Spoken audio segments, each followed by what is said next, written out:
Sebelum saya bercakap mengenai bajet 2015, izinkan saya menyampaikan sedikit perungutan rakyat Raub terhadap janji kerajaan Barisan Nasional yang tidak ditepati.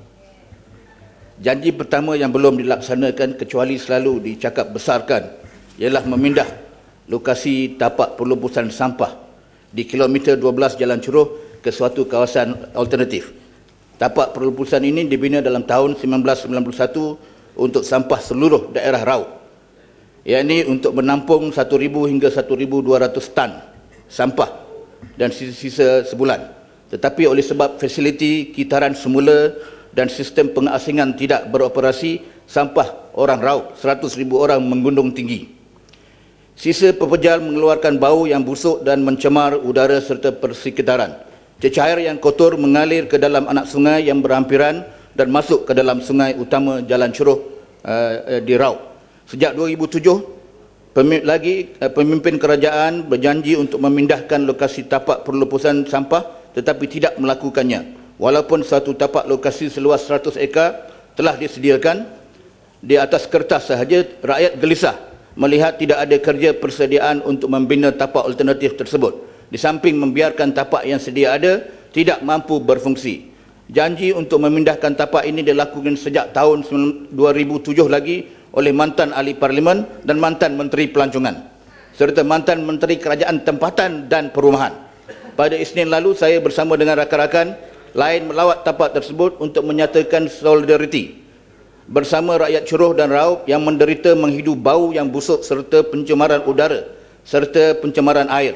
Ini pasti meningkatkan lagi kebimbangan kerana terdedah kepada potensi ancaman terhadap kesihatan. Saya mohon kerajaan menyegerakan pemindahan lokasi pelupusan sampah dan mendahulukan menyangkal jawapan tipikal kononnya tapak yang ada seluas 48 hektar itu diurus dengan baik dan tidak menyusahkan rakyat. Bajet 2015. Inginlah saya ingatkan, bajet alternatif Pakatan Rakyat bukan disandarkan di atas buku The Colour of Inequality seperti yang dibahaskan oleh ahli yang berhormat daripada Johor Bahru.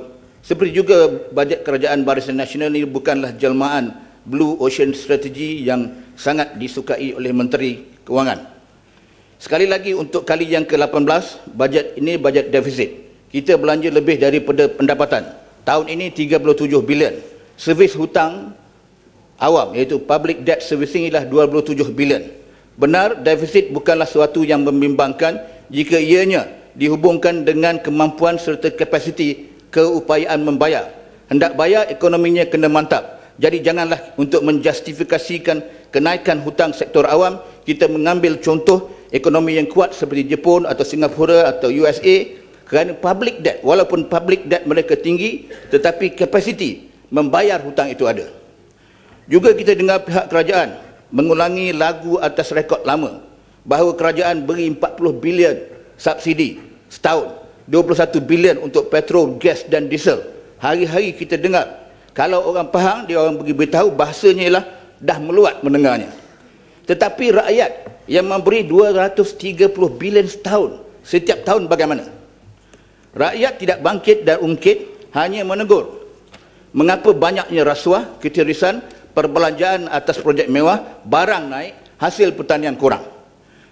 Jadi yang harus bersyukur kerana kefahaman rakyat belum tinggi, cukup meninggi ialah kerajaan yang diberi 230 bilion setahun tetapi dangkal mengurus dana tersebut.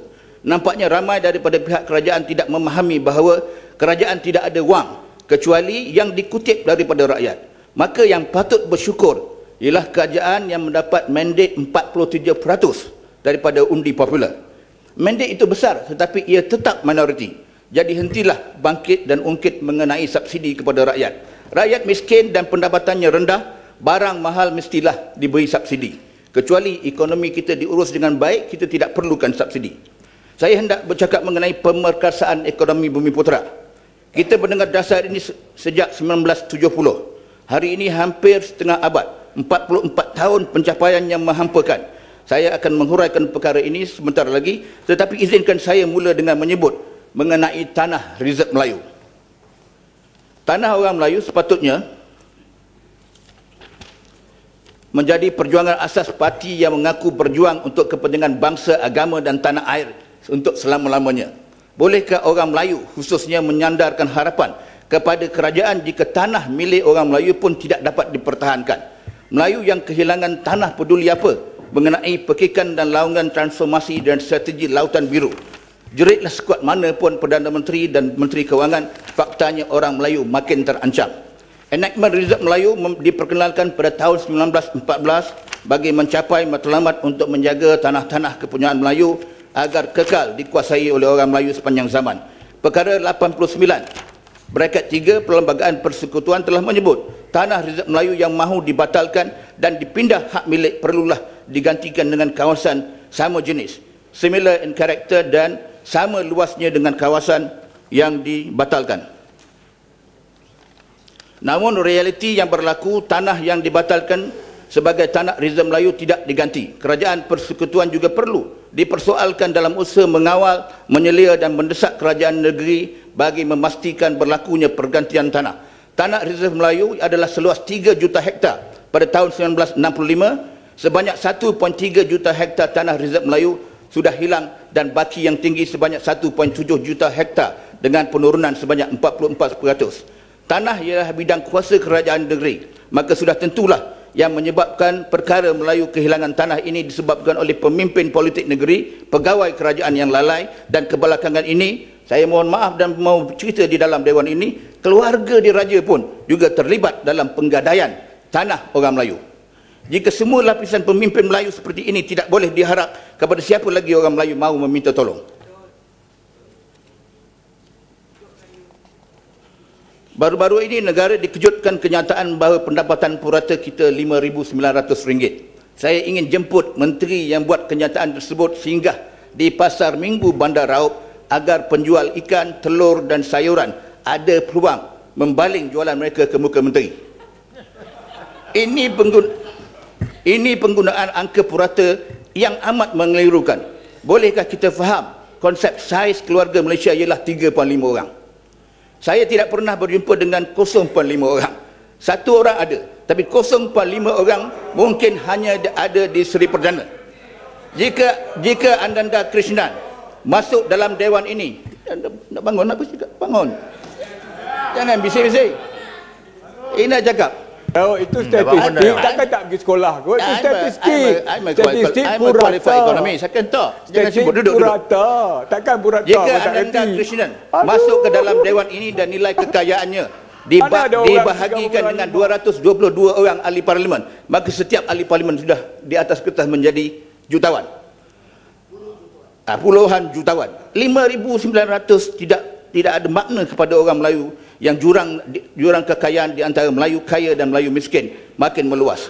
Kumpulan 20% teratas pendapatan purata isi rumah ialah hampir RM11,000, manakala golongan 40% terbawah masih lagi di sekitar RM1,500. 20% teratas ini angka daripada Jabatan Statistik Negara. Tahu?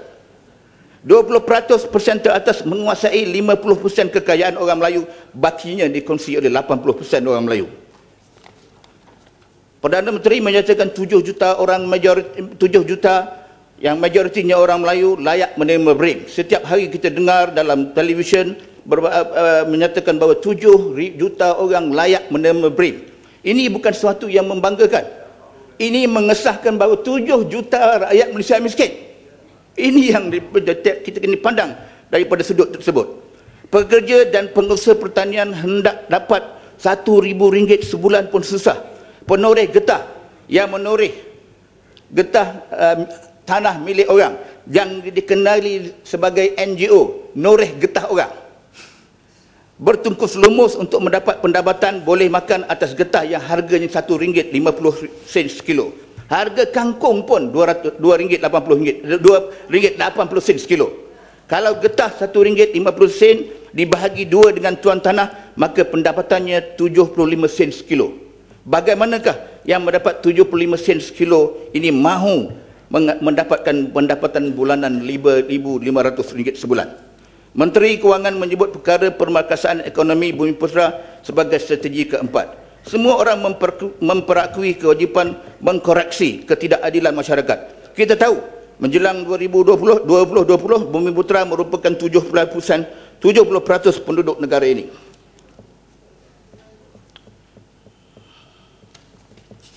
Setiap kali menjustifikasikan strategi permekasaan ekonomi Melayu, ada kumpulan yang bertanya, salahkah mereka menyebut mengenai kepentingan bangsa Melayu?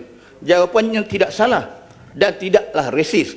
Tetapi ia menjadi resis apabila keinginan untuk membaiki keadaan diiringi dengan ugutan, bangkit-membangkit menyalahkan orang lain, menaikkan semangat martial spirit untuk mencetuskan pergaduhan sesama kaum dan warga Malaysia. Ini yang menjadikan pembelaan oleh sesuatu kumpulan dan bangsa itu jadi resis apabila ia melibatkan bangsa lain.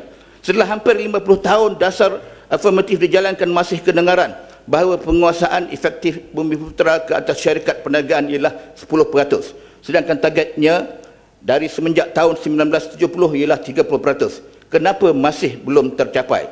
Tugas mendapatkan equity share ini disandarkan misalnya sebagai Equinas yang akan diberi peruntukan 600 juta. Masalahnya, apa pasal ekonomi orang Melayu ini tidak boleh selesai, Tuan Yang di-Pertua, ialah dua perkara. Yang pertama ialah pengkayaan orang Melayu, iaitu melalui rent seeking. Rent seeking ini kalau dalam bahasa mudahnya ialah mendapat pendapatan, memperolehi pendapatan kerana kita memiliki sesuatu perkara. By virtue of our ownership of something, bukan melalui menghasilkan atau mengeluarkan barangan dan perkhidmatan. Jadi kita tengok yang 20% tadi, Melayu 20%, yang teratas tadi bagaimanakah mereka menduduki kedudukan mereka? Yakni melalui proses rent seeking, memiliki sesuatu perkara, misalnya KSU, dia memiliki jawatan itu sementara waktu itu untuk membuat hay while it shines. Jadi sebab itu kita lihat pegawai-pegawai kerajaan yang tinggi kerana mereka memiliki jawatan untuk sementara waktu, apabila telah pencen boleh membeli rumah 8-9 juta ringgit. Begitu juga kita melalui rent seeking, kita harap mengayakan orang Melayu, tetapi kita telah lihat apabila sejak 1970 kita telah memberi saham banyak kepada orang Melayu. Pada hari ini mereka telah menjual saham-saham tersebut. Apa ini dasar untuk mengayakan orang Melayu gagal kerana orang tidak faham bahawa jalan yang sebetulnya untuk memperkayakan orang Melayu ialah meletakkan aset-aset yang mengayakan, wealth creating assets itu secara langsung ke dalam tangan pengusaha ekonomi. Kalau petani misalnya bagi subsidi atau bagi bantuan terus kepada petani-petani, jangan ianya disalurkan melalui orang tengah atau intermediary atau institusi kerajaan, kerana disitulah berlakunya banyak ketirisan. Kalau kita betul-betul hendak membangunkan ekonomi orang Melayu, kerajaan mesti tegas, mesti memberi wealth creating assets itu secara langsung kepada pengusaha-pengusaha dan para aktor ekonomi. Silakan. Terima kasih, Raup. Terima kasih Tok Yang di-Pertua. Saya tertarik dengan ism yang ada dalam diri Raup ini soal memperkasakan ekonomi Bumiputera. Soalan sesikit saya minta penjelasan daripada Raup. Sejauh mana suara dan ism ini sudah yang Muhammad Raup kemukakan dan bangkitkan di dalam parti DAP yang saudara Raup, YB Raup wakil. Terima kasih. Setiap hari saya buat. Melalui tulisan saya atau percakapan saya. Kalau rakan-rakan saya dalam DAP yang memperjuangkan kepentingan bangsa lain, tidak menyekat saya bersuara dan bercakap mengenai kepentingan orang Melayu. Betul? Tidak pernah. Jadi Islamnya bukan Islam ini mengenai membetulkan keadaan. Tadi baru sejak saya dengar ceramah yang mengatakan bahawa kita dalam Dewan ini kita mesti bersatu untuk menyelesaikan masalah rakyat. Jadi sekarang saya mewakili DAP, saya tetap Melayu dan tetap orang Islam, bercakap mengenai kepentingan orang Melayu juga. Yang tidak berani dicakap oleh orang UMNO. Dan sikap saya ini bukan sikap sekarang ni. Masuk dalam DAP baru bercakap. Semenjak saya dalam UMNO dahulu. Saya konsisten bercakap mengenai perkara ini. Kalau tidak betul, tak boleh masuk UMNO. Jadi begitu Tuan Pengerusi, Tuan Speaker, saya menyatakan bahawa kalau kita betul-betul untuk membantu orang Melayu, the wealth creating assets itu mesti diletakkan di dalam tangan rakyat secara langsung. Jangan melalui intermediary. Inilah saya rasa kunci untuk membangkitkan dan membangunkan ekonomi orang Melayu. Kita tengok ketulisan. For example, kita lihat jawapan yang saya berikan kepada Timbalan Menteri Pertanian mengenai membasmikan atau mengurangkan peranan orang tengah. Dia menyebutkan mengenai, dalam jawapannya, dia menyebutkan mengenai pengujudan institusi, Nikmat, Fama, semua ini. Kenapakah saya fikir, kenapakah kita tidak beri bantuan secara langsung kepada para petani? Jangan melalui lagi institusi seperti ini. Kerana apa? Sebab kepentingan politik akan mewarnai penyaluran bantuan daripada kerajaan. Ini penyaluran wang kerajaan inilah wang daripada kutipan rakyat. Ini bukan wang kerajaan Barisan Nasional. Begitu juga dalam di Raut sebagai contoh, untuk bantuan daripada Kementerian Pertanian untuk menanam semula pokok-pokok durian tradisional dengan pokok durian musangking. Tetapi penyaluran bantuan itu dilakukan melalui JKK. Saya dulu orang UMNO. JKK kita tahu semua orang UMNO. Jadi dia akan pilih bulu. Orang UMNO pun tak puas hati. Sebab apa? Ketua kampung akan memilih geng dia saja. Dan manakala orang lain pun tak dapat juga. Jadi itu pasal saya menyatakan, inilah bahaya kalau kita betul-betul nak membangunkan ekonomi orang Melayu dan menyelesaikan masalah ekonomi orang Melayu, kita melakukan ianya melalui orang tengah, institusi orang tengah. Kita tidak meletakkan sumber pengkayaan itu dalam tangan orang-orang Melayu secara langsung. Sekian, terima kasih. Terima kasih, Ahmad.